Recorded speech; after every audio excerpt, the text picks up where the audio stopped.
Praise the lord. ప్రియులారా, ఒక దేవుని వాక్యం ధ్యానించుదాం. శీలపుత్రుని జ్ఞానగ్రం 3వ అధ్యాయము 3వ వచనం నుంచి.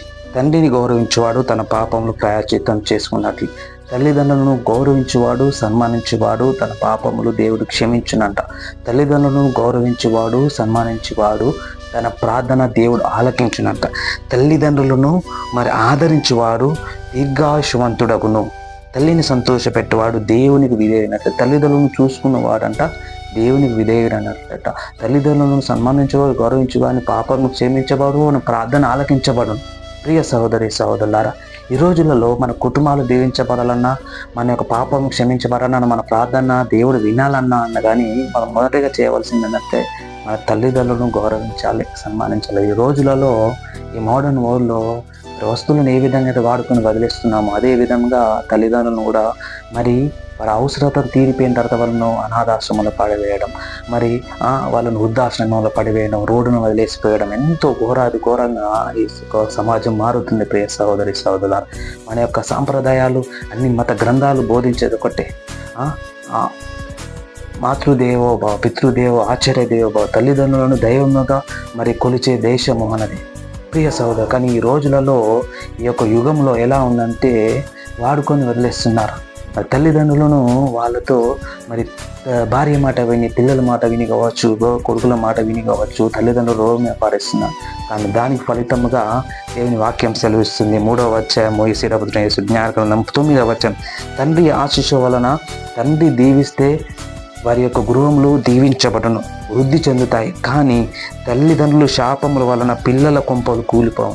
ప్రియ సహోదరు, తల్లిదండ్రులు ఏడ్చినా, తల్లిదండ్రులు వాళ్ళు శపించినా కానీ వాళ్ళ శాపముల వలన పిల్లల కొంపలు కూలిపోవును అని చెప్పి దేవుని వాక్యం చదివిస్తుంది. ఈరోజు నీ తల్లిదండ్రులను ఎలా చూసుకుంటున్నావు?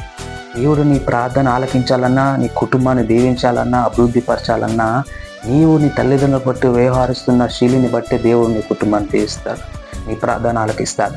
తల్లిదండ్రులను చూసుకొనక నువ్వు ఎన్ని దాన ధర్మ క్రియలు చేయి, నువ్వు ఎన్ని దాన బలులు అర్పించు, దేవుడు మన ప్రార్థన ఆలకించడు.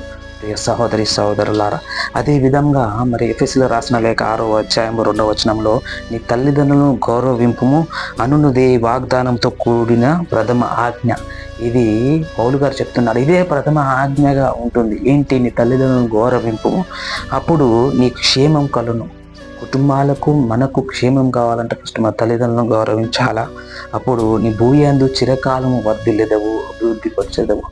నువ్వు చిరకాలం సంతోషంగా ఉండాలి, వర్ధిల్లాలంటే నీ తల్లిదండ్రులను గౌరవించాలి. అదే మేము ప్రథమ ఆజ్ఞగా పౌలు గారు అంటున్నాడు. ఈ రోజులలో ప్రియ సహోదరి సహోదరుల తల్లిదండ్రుల పట్ల వ్యవహారశీలి చాలా ఘోరంగా ఉంది. ఎలా ఉందంటే స్వార్థం అయిపోయింది, ఇండివిజువలిజం ఎక్కువైపోయింది, స్వార్థం ఎక్కువ పట్ల తల్లిదండ్రులకు అన్నం పెట్టేవారు లేదు. వంతుల వారిగా చూసుకుంటున్నారు. ఒక వంతు నేనని, ఒక నెల నీవని, ఒక నెల నేనని చెప్పేసి పెన్షన్లు వచ్చిన దాన్ని బట్టి ఆ పెన్షన్ తీసుకుంటూ సరిగా ఫుడ్ పెట్టకపోవడం, అన్నం పెట్టకపోవడం. ప్రియ సోదరులు, వారి కన్నీటి వారి శాపముల వలనంట మన కొంపలు కూలిపోతాయంట. దేవుని వాక్యం ఆకాశం భూమి గతించవచ్చును కానీ ప్రభు వాక్కు గతించదు. అవును ప్రియ సోదరులు, నీ కుటుంబం దీవించబడాలా, నీ తల్లిదండ్రులను సన్మానించు, వారిని గౌరవించు. నీ కుటుంబం అభివృద్ధి పరచాలా, నీ పిల్లలు దీవించబడాలా, నీ కుటుంబ శాంతి సమాధానంతో సుఖ సంతోషం ఉండాలంటే మొదటగా ప్రథమ ఆజ్ఞగా తల్లిదండ్రులను గౌరవించాలి. అప్పుడే మన చిరకాలము వర్ధిల్లుతాం.